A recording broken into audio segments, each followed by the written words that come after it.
Haven't you guys noticed whenever you throw something up, it must come back down? Yeah, I have. I've always wondered if there was a way to figure out how long an object will stay in the air. We can easily find this by using magic. Nah, I'm just kidding.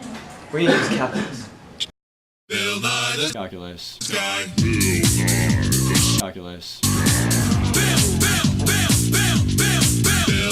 Calculus. Calculus. Rules.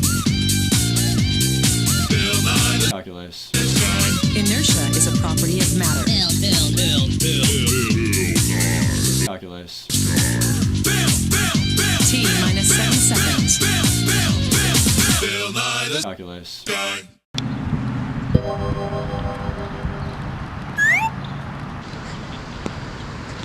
Where'd the ball go?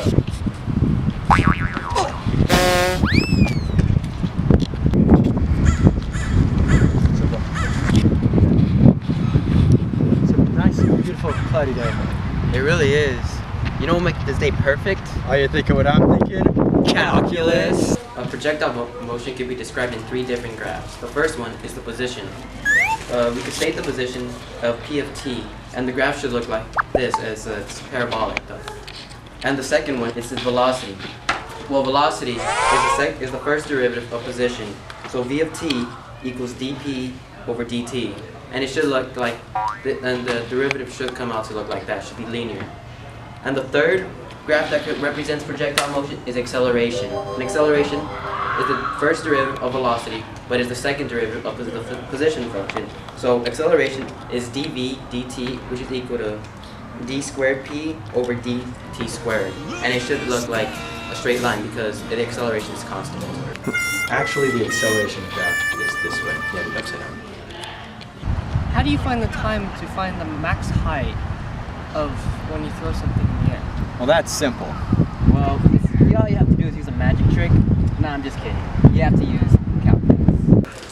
Okay, so in order to figure out the time that it took for the ball to reach its max height, we need to first figure out the velocity function. So we already know the acceleration is equal to negative 32 feet per second squared. And we know the initial velocity that Tim threw the ball was 50 feet per second. We know that the acceleration function is equal to the derivative of the velocity function with respect to time. We also know that the acceleration function equals negative 32. We can set negative 32 equal to dv over dt. Then, if we rearrange it, we can get dv equals negative 32 dt. We take the integral of both sides, and we get vt equals negative 32t plus c. We have the constant because it's an indefinite integral. However, we do know that v at the velocity at time equals 0 is 50. So, if we plug this in, we get v at time t equals 0 equals negative 32 times 0 plus c. So we get c equal to 50. We put this into the original function and we get v of t equals negative 32t plus 50. Now, we need to figure out the time. We know that the velocity when the ball is at its maximum height will be equal to 0. So the velocity at the t max will be equal to 0.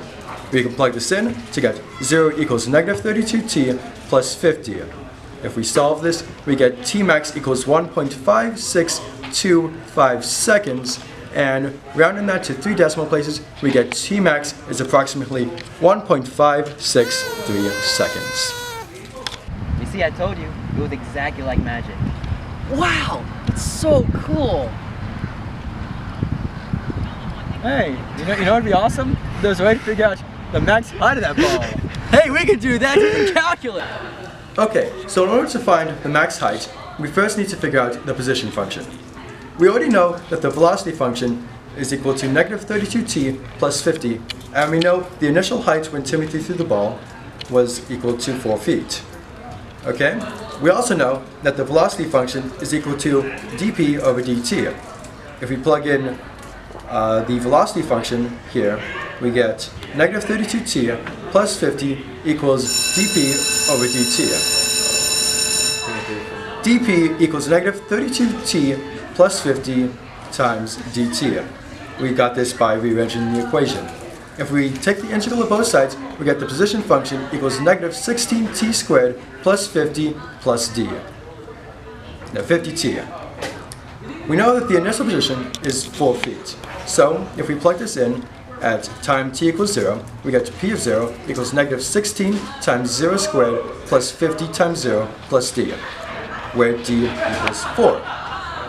Then, we know that the position function is equal to negative 16t squared plus 50t plus 4. We also know that the time that it took to reach the max height was 1.5625 seconds. So if we plug this in for the position function, we get the position at the max height is equal to negative 16 times 1.5625 squared plus 50 times 1.5625 plus 4, and we get 43.0625 feet, which, when we round to 3 decimal places, is approximately 43.063 feet. I'm glad I knew projectile motion. I can calculate the time to get out of the way of that thing hitting on my head. You're so smart. Calculus is awesome. Bye bye.